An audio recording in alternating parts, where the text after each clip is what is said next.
In the United States, few things have brought people together more than sports. Love it or hate it, no one can deny the influence sports has on our society. Football, now America's most popular sport, has a long and storied past that has extended far beyond the confines of the gridiron. Throughout the years, many different groups of Americans have embraced the sport, using it to build community and break down prejudice. Japanese Americans are rarely associated with football, but their history with the sport stretches back decades. The Nisei were the first American-born generation of Japanese Americans, and the first to embrace the sport. Though their generally shorter height excluded many from playing within collegiate and professional football, Nisei football players made their presence felt at all levels of the sport. From rural towns to incarceration camps and NFL stadiums, the connection between Nisei players and football showcases the powerful impact sports can have on the lives of many. The country the Nisei generation was born into was one of both opportunity and prejudice. Their parents, known as the Issei, were immigrants from Japan and were legally excluded from obtaining citizenship. The Nisei were American citizens by birth, a distinction that most Nisei wore with pride. As the Nisei generation grew up, they vigorously adopted American culture. Sociologist Dr. Robert O'Brien noted, "The Nisei dress in American clothes, eat American food, buy American furniture, use American cooking utensils, live in American-type homes, dance to American jazz, and in every life activity utilize the appropriate American gadget rather than its Japanese counterpart." Included in this was the Nisei's adoption of football as a favorite sport. Before World War II, Japanese Americans primarily lived on the West Coast and Hawaii, with many high schools and college football teams made up of Nisei players. In rural communities with small Japanese American populations, one or two Nisei might show up on a roster. In big cities with large concentrations of Japanese Americans, like Seattle or Los Angeles, entire football teams would be made up of Nisei players.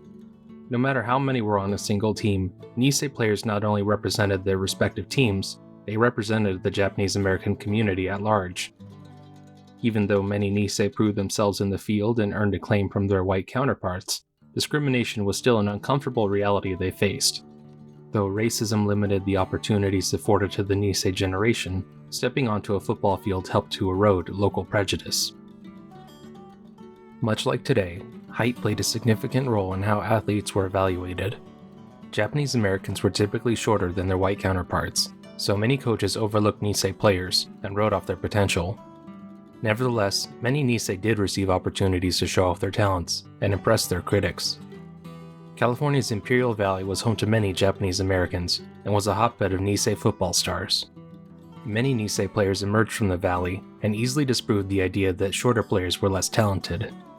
Hailing from Calexico High School, George Kita played guard and more than made up for his size. A local newspaper wrote that Kita makes up for his lack of weight by smart and aggressive playing. At Central Union High School, Noboru Miyuse dazzled the crowds of spectators who came to watch him play. At only 120 pounds, Miyuse played center, an important position on the offensive line, typically reserved for heavier players. A white classmate summed up Noboru's talents by remembering, "Everyone marveled at how such a light fellow could snap the ball, then take out one of the opposing players. It was sheer determination." Hank Sasaki of Brawley Union High School was a versatile back and displayed elite speed, passing, and kicking ability. In a 1935 game against Coronado High School, Sasaki earned fame for almost single-handedly willing his team to victory. A local sports writer who saw the game wrote, "Sasaki virtually ran, passed, and kicked the Brawley team to victory, and firmly established himself as one of the best high school backs in Southern California, if not the entire country." Hank Sasaki no doubt enjoyed the notoriety football gave him, but also saw the importance of football for the Japanese American community. "It helped quiet down racism because football is so big," he observed.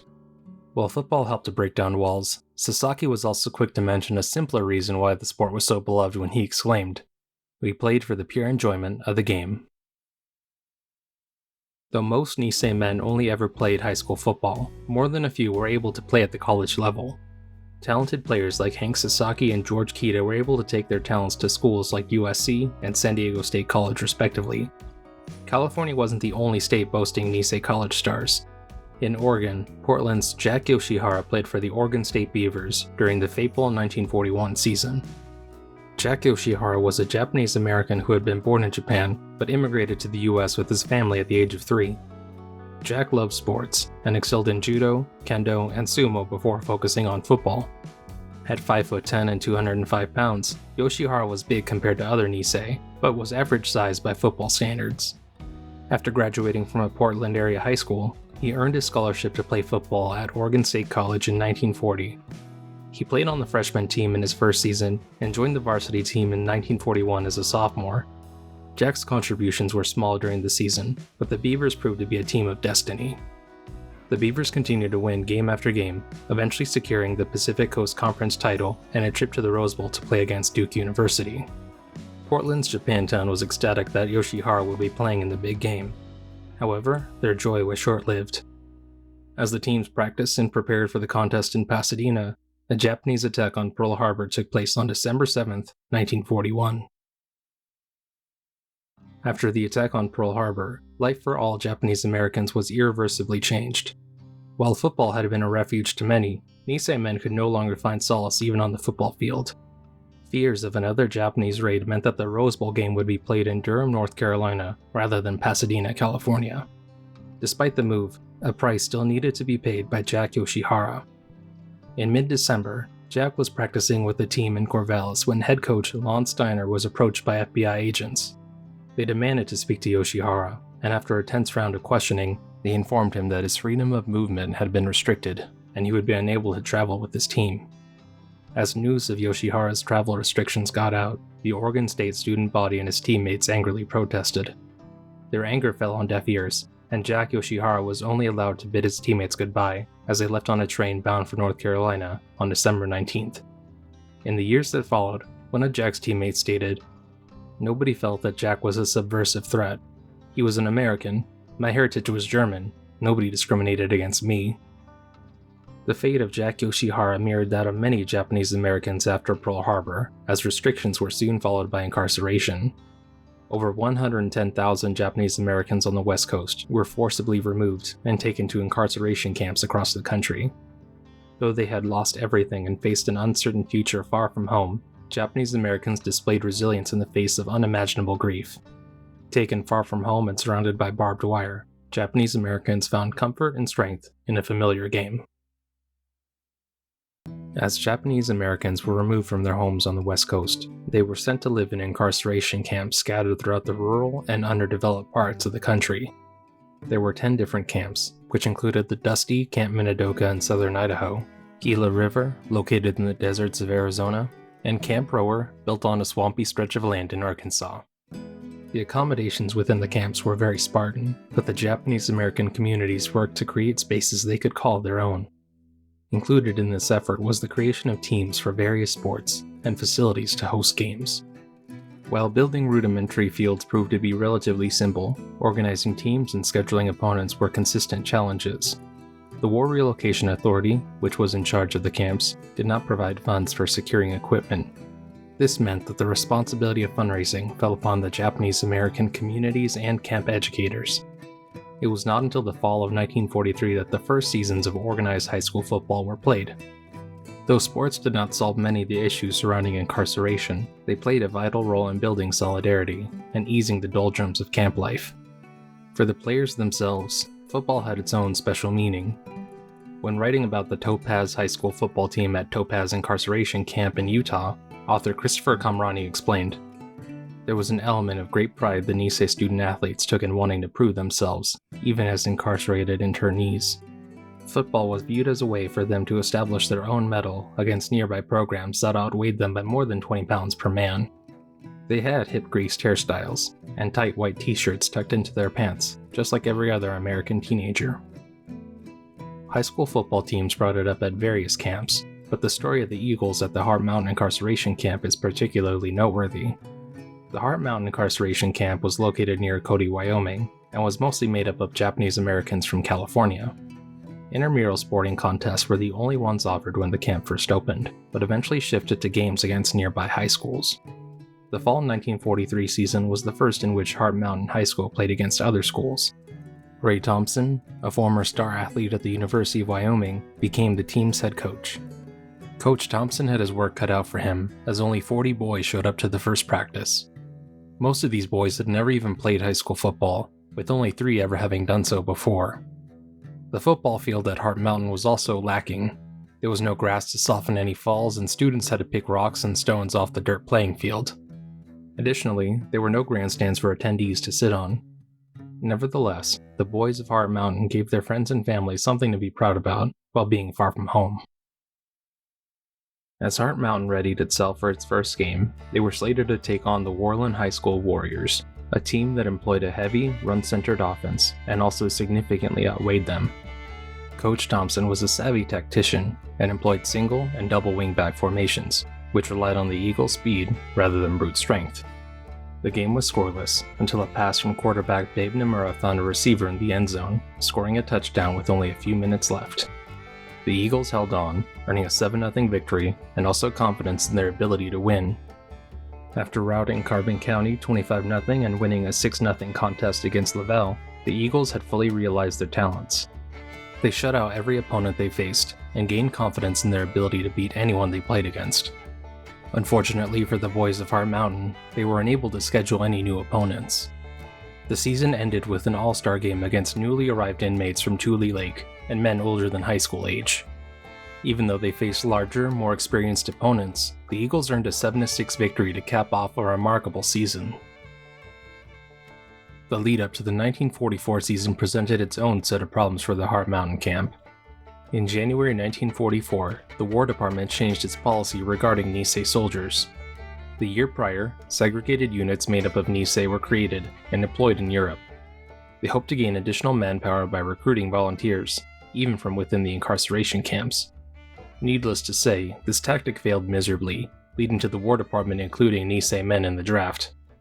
While many Japanese Americans questioned and even criticized the fairness of drafting Nisei men while they were still incarcerated, the protests that took place at Heart Mountain were the most famous, and led to the prosecution of 63 draft protesters.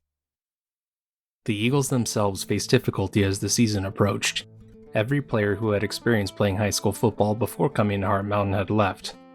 Coach Thompson had also resigned from his position, and was replaced by Talbot Rudolph, who himself was replaced by former quarterback Babe Nomura later in the season. Even with the setbacks, the Eagles showed that they were still formidable after they embarrassed Cody High School with a 48-0 rout during a preseason scrimmage. They kept up their scoreless streak with a 7-0 victory against Worland High School and followed with a 60-0 beatdown of Carbon County. Nevertheless, opponents kept backing out of scheduled games against the boys of Heart Mountain. Logistics and travel played a large part, but it can't be denied that some teams simply didn't want a chance getting beaten badly. Even Palo High School, which was the school closest to Heart Mountain and had crowned itself state champions the year before, refused to schedule a game against the Eagles. The Eagles continued blowing out opponents, as they won 32-0 against Lavelle. The next week against Natrona High School, Heart Mountain finally met its match. Natrona scored the first points against the Eagles in almost 2 seasons early in the contest. The Eagles fought hard but couldn't take back the lead, losing 19-13. The loss was Heart Mountain's final game of the season, and the last game the team ever played. Though their story has been largely forgotten, author Bradford Pearson wrote about the history of the team in his book, The Eagles of Heart Mountain. In an interview about the book, Pearson stated, "I say in the book that in terms of the evidence, they were the greatest football team in Wyoming history."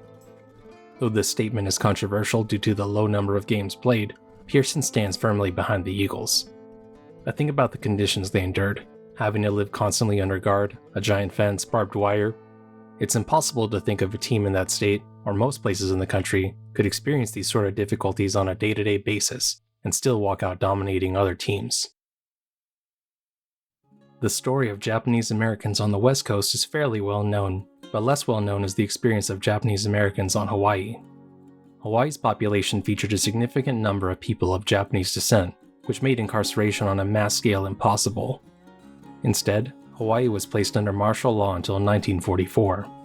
This meant that Nisei players like Wally Yonamine could live without disruption and continue playing football. Wally Yonamine grew up on the island of Maui, and he spent some of his early childhood working with his parents on sugarcane plantations. Football was an escape for Wally that eventually became a passion, as he joined his high school football team in 1940. He played at Lahainalua High School during his freshman and sophomore seasons and proved to be an incredibly talented player. After helping his team capture the Maui Championship during his sophomore year, the attack on Pearl Harbor took place. As martial law went into effect on Hawaii, Wally stayed focused and transferred to Farrington High School on the island of Oahu, where he played against stronger competition. Yonamine continued to dominate on the gridiron, and he led Farrington to an undefeated season and state title during his senior year in 1944. Local sports writers took notice of Wally's talents and named him the league's most outstanding player. His dominance on the football field also began drawing the attention of professional football scouts. After a very brief stint in the Army in summer 1945, Yonamine joined the Hawaii All-Stars team, a travel squad that took on college teams on the West Coast. His skills impressed those who watched him, including San Francisco 49ers coach Buck Shaw. Even at 5'9" and 175 pounds, Wally's potential could not be ignored. Despite never playing at the college level, he was signed to a 2-year, $14,000 contract, a remarkable sum for a relatively untested player. He became the first Japanese American to ever play professional football, an accomplishment that was celebrated by Japanese Americans still recovering from their wartime incarceration. Wally was not content with just breaking barriers, as he still needed to leave his mark on the football field. During his rookie season in 1947, Yonamine faced competition for playing time at running back. He started out playing on special teams, but slowly began taking snaps at running back. By week 4, Wally scored his first touchdown against the New York Yankees football team. The very next week against the Buffalo Bills, Yonamine ignited a 49ers rally. The Bills led 24-7 in the third quarter, but after Wally scored a touchdown to narrow the score, the 49ers scored 34 unanswered points to win, 41-24. However, Wally's best game came later against the Chicago Rockets. Yonamine racked up 4.7 yards per carry, a rushing touchdown, 24 receiving yards on 2 catches, and an interception on defense. The 49ers played well but ended the season missing out on a playoff spot to the Cleveland Browns. Nevertheless, Wally's rookie season still served as an impressive debut.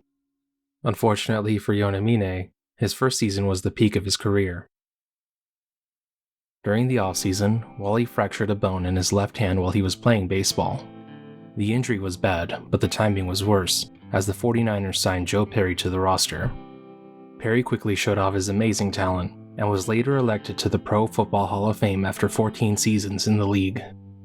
Wally managed to stick around for 2 seasons before he was released by the 49ers. He later became a star while playing baseball in Japan, but never made it back into professional football. Though his playing career in professional football was brief, Wally Yonamine's importance to Asian American and Polynesian football players cannot be understated. Jesse Sapalu, a legendary 49ers lineman who also played at Farrington High School in Hawaii, spoke about the importance of Wally's influence. Wally was a pioneer. He broke down the door for us. Back then it was incomprehensible that Polynesians or someone of Asian descent would play pro football, so he had to do well. There would be tremendous pressure for him to succeed not just for himself, he had to do well for his family and community. While Japanese American players are rare in the modern NFL, the connection between Japanese Americans and football is one that goes much deeper than one might expect. Despite being Americans by birth, the Nisei still face discrimination and prejudice. Football broke down racial barriers as fans and spectators were inspired by the feats Nisei players achieved at every level. Playing football offered the Nisei the chance to prove themselves and escape the difficulties they faced. In professional football, Wally Yonamine served as a pioneer despite a short playing career. After one season, he paved the way for generations of Asian American and Polynesian football players. Though they were constantly derided as unworthy of being American and unsuited to football, the Nisei consistently proved their doubters wrong.